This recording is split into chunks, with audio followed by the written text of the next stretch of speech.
ਉਸਤਾਦ ਕਦੇ ਪੰਗਾ ਪਵੇ ਤੈਨੂੰ ਬੰਦੇ ਘੇਰ ਲੈਣ ਉਸਤਾਦ ਕੁੱਟਣ ਮਾਰ ਲਈ ਮੈਨੂੰ ਯਾਦ ਕਰੀ। ਕਹਿੰਦਾ ਫਿਰ ਤੂੰ ਕੀ ਕਰੇਗਾ, मैं तेरा फ़ोन ही नहीं चक्कूँ उस्ताद। जो भी मैंने किया इस शहर की बदौलत है, इस शहर के करैक्टर हैं, इस शहर की आबो हवा है जो मेरे अंदर है। 15-16 बंदे आ गए। मेरा पापा कहता ही कहता पहला जान बचाओ उस्ताद, बदले तो लिते जाणगे। किन्नियां टिकटां लैणियां उस्ताद? सुनील शेट्टी की फिल्म देखना है? मैं कहा हाँ जी हाँ जी, सुनील शेट्टी मेरा फेवरेट उस्ताद।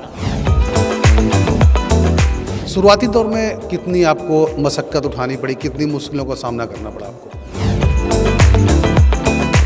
देखिए सर, ऐसा है भी कोई भी सफलता है ना, किसी भी मुकाम तक आप पहुंचते हो उसके पीछे तो स्ट्रगल तो होता ही है। स्ट्रगल आदमी तब करता है जब वो अपनी एक इच्छा है कि मैं ये करना चाहता हूँ, लेकिन उसके अंदर काबिलियत वो नहीं है।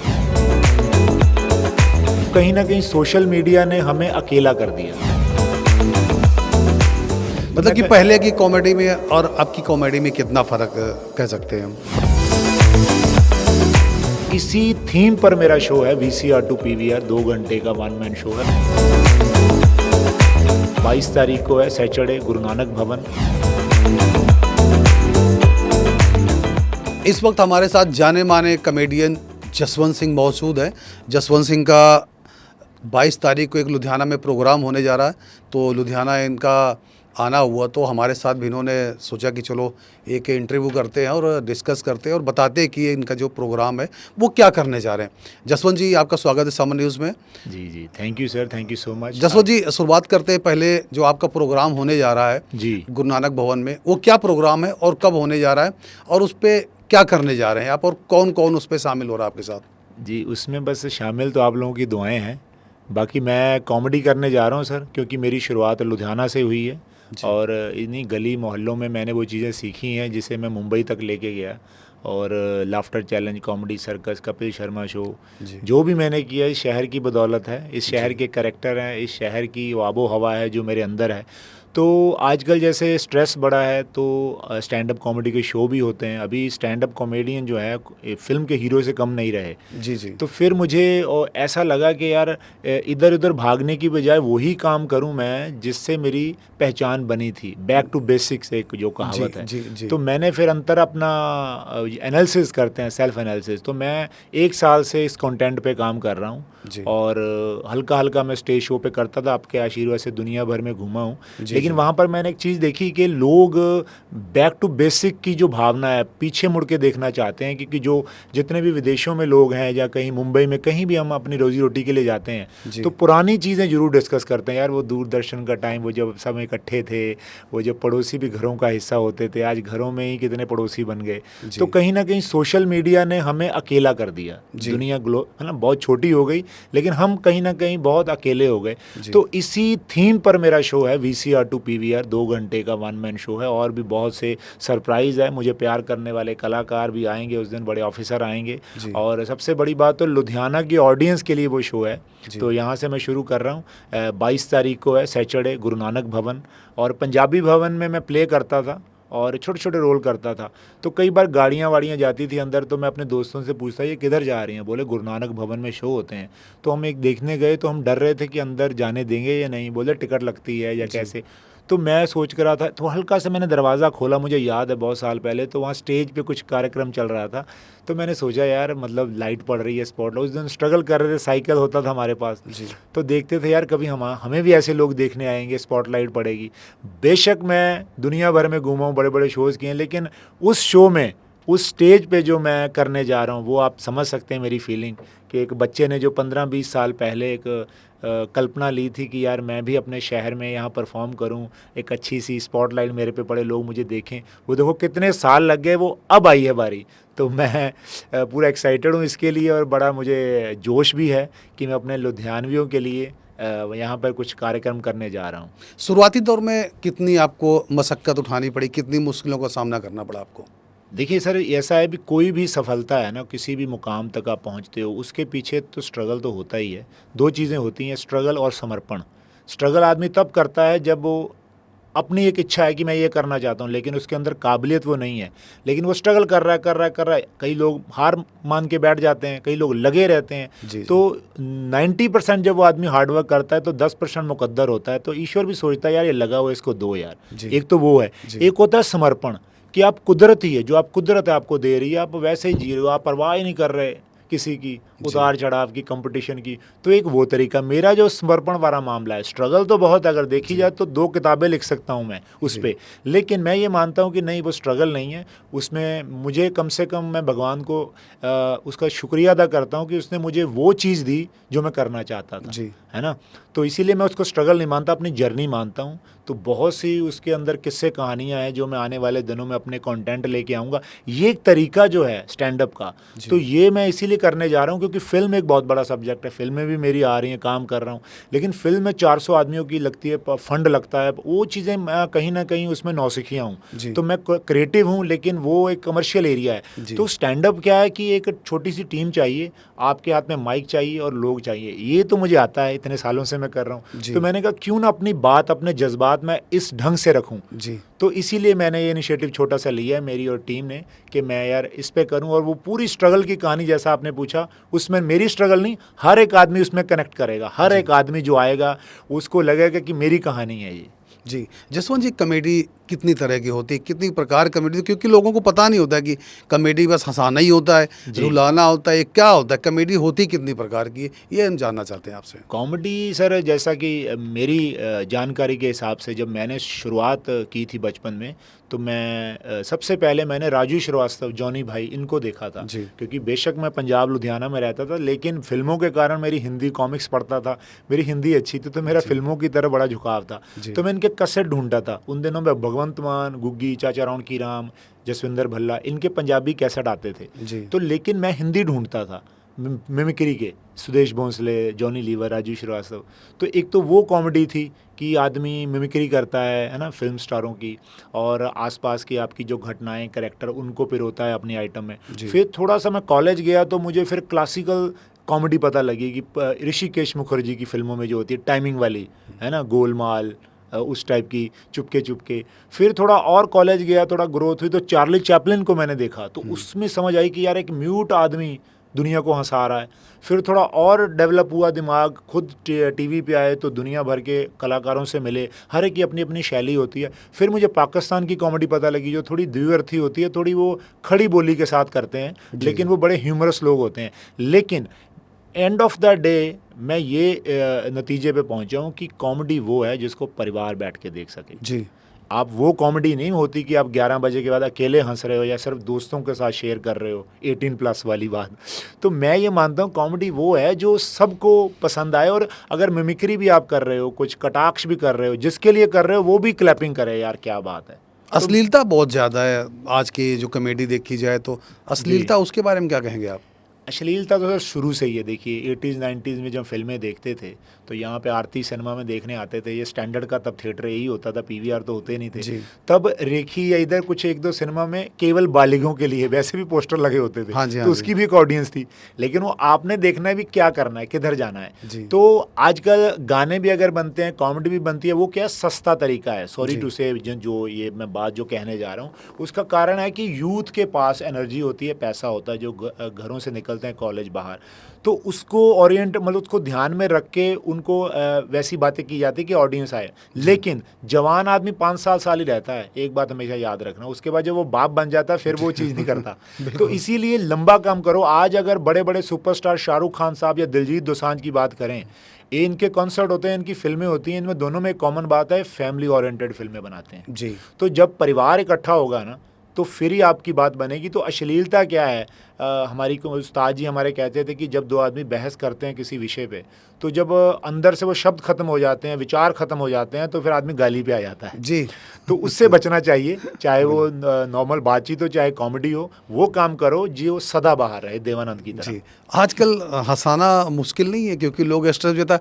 अभी आप कहीं भी जा रहे हो, देखो तो किसी के चेहरे पे हंसी नहीं होती है, स्ट्रेस ज़्यादा होता हो। तो क्या लग रहा है कि आपको आजकल के टाइम में हंसाना मुश्किल है या आसान है? नहीं, जॉब तो मुश्किल है सर, ये कॉमेडी की, नो डाउट ये। और जैसे जैसे स्ट्रेस बढ़ रहा है, देखिए ना, वही जो मैं बात कह रहा था कि अपने पास सुविधाएं बहुत आ गई हैं। रील्स आदमी देख रहा है, रील्स है ना, इधर से आवाज़ आ रही, इधर से ओ नो नो नो बदो बद, हे राम हे पंथ यही चल रहा है सब।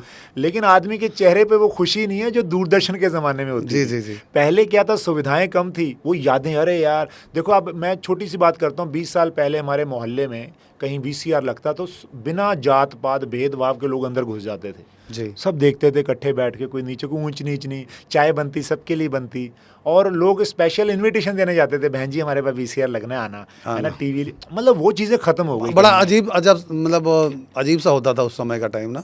मतलब वो देखिए, आज हम याद करते हैं, आज इतना कुछ है आदमी का, मोबाइल में दुनिया भर का सब कुछ है, खर्चों भी इसमें, मतलब खर्च भी इसमें हो जाओ तो वो वाली बात है।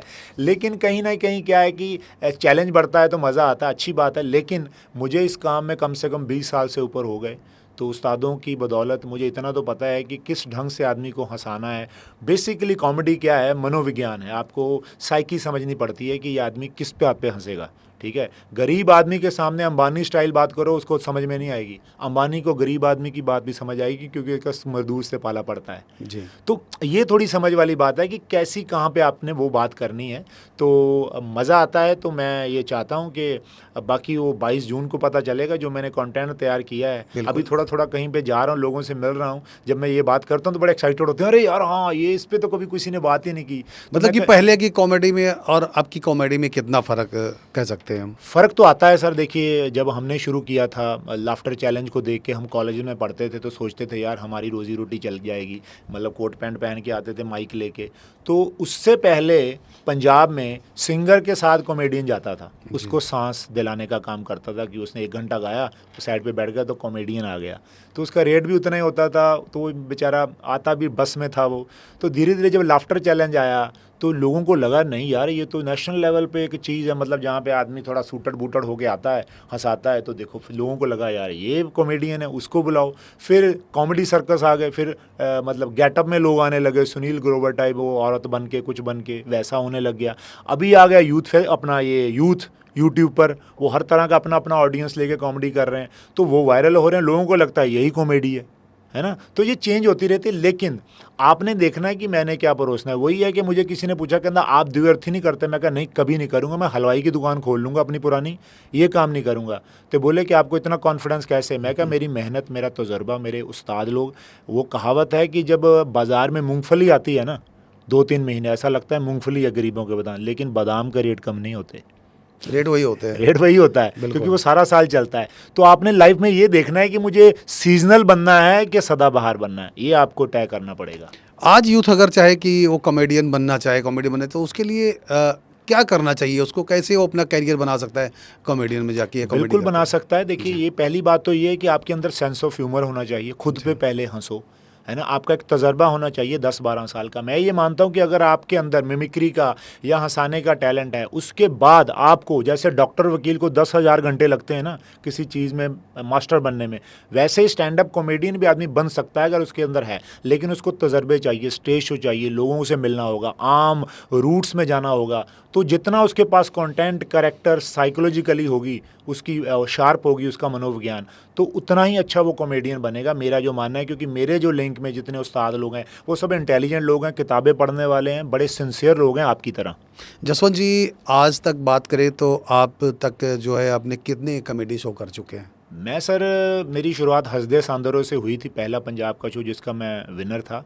और उसके बाद स्ट्रगल एक्चुअली वहीं से शुरू होता है, जब आप पहचान बन जाती है। लेकिन आप ये सोचते हैं कि जिसके पास कला है वो कलाकार है, लेकिन ऐसा नहीं होता। कलाकार वो होता है दुनिया में जिसके पास गाड़ी है, कार है और काम है जी। तो धीरे धीरे ये समझने में बातें चल जाती हैं। फिर मुंबई बुलावा आया, मुंबई में गए, वहाँ मैंने कम से कम 35 के करीब रियलिटी शो, कॉमेडी शो किए हैं, हर चैनल पे, बड़े बड़े चैनल्स पे। लेकिन कभी सेटिस्फेक्शन नहीं हुई। मैं सीख रहा था, क्योंकि मैंने कभी NSD नहीं गया।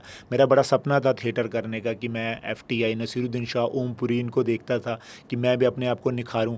लेकिन चलो, मैं एक हम्बल फैमिली से आता हूं, तो मुझे किसी ने रास्ता नहीं दिखाया, लेकिन मैं अपने रास्ते खुद बनाए। मैं खुद निकला घर से, और एक पैशन लेके निकला कि क्या होगा यार, ज़्यादा से ज़्यादा मेरी शादी नहीं होगी, है ना, लेकिन मुझे यही करना है, तो सब हो गया। जब आप ये साफ नीयत लेके निकलते हो, सब चीज़ें आपका इंतज़ार कर रही होती हैं, बस वो है कि अर्जुन का निशाना मछली की आंख पे होना चाहिए बस।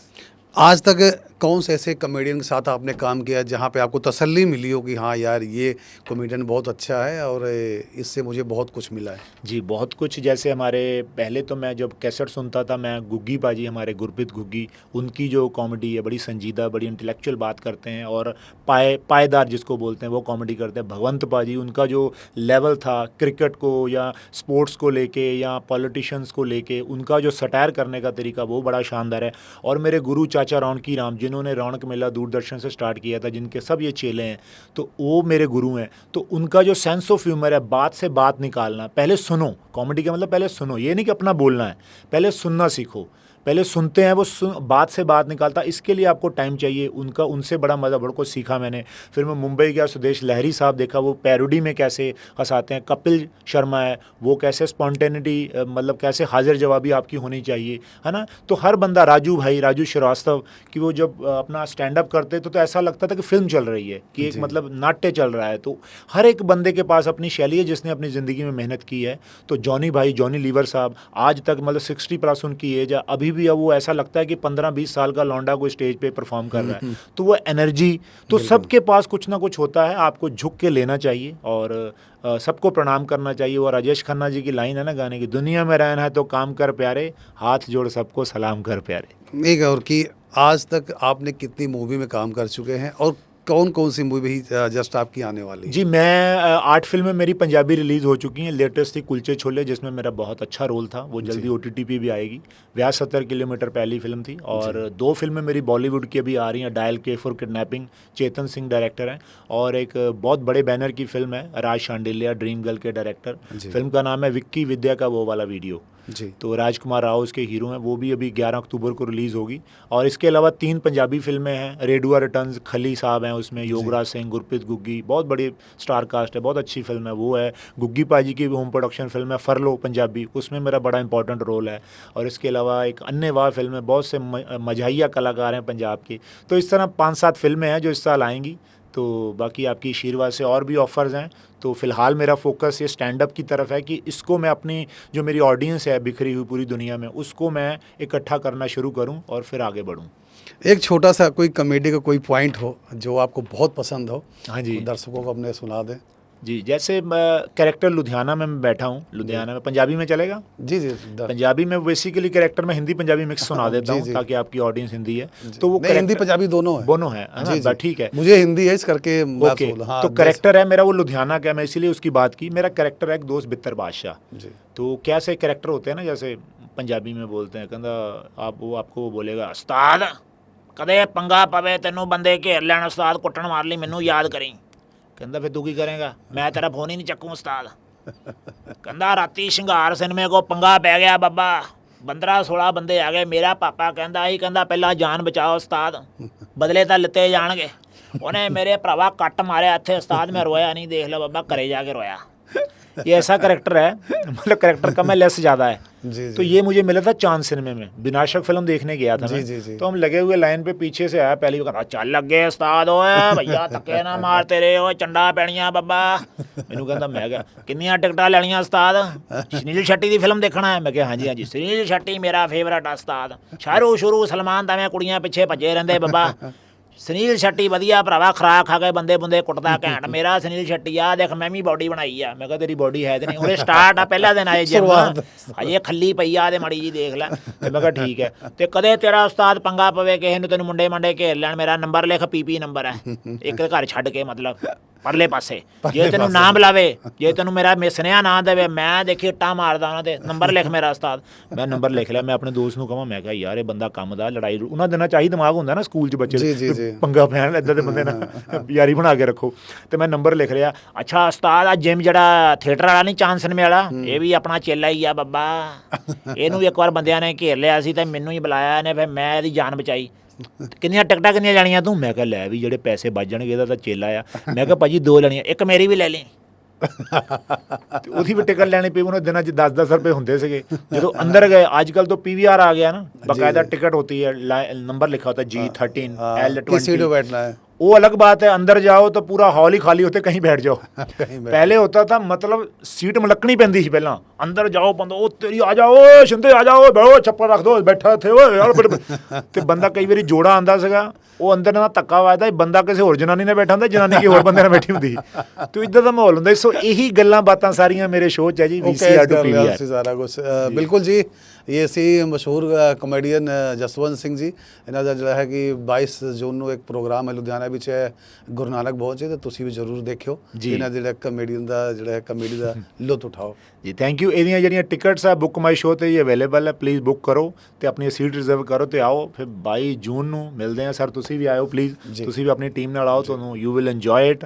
ਤੇ ਮੈਂ ਲੁਧਿਆਣਾ ਦਾ ਹੀ ਹਾਂ, ਤੁਹਾਨੂੰ ਨਿਰਾਸ਼ ਨਹੀਂ ਕਰਾਂਗਾ ਤੇ ਤੁਸੀਂ ਮੈਨੂੰ ਵੀ ਨਾ ਨਿਰਾਸ਼ ਕਰਿਓ, ਪੂਰਾ ਹਾਲ ਹਾਊਸਫੁੱਲ ਕਰ ਦਿਓ। ਜੀ ਜੀ, ਜ਼ਰੂਰ ਜ਼ਰੂਰ। Thank you.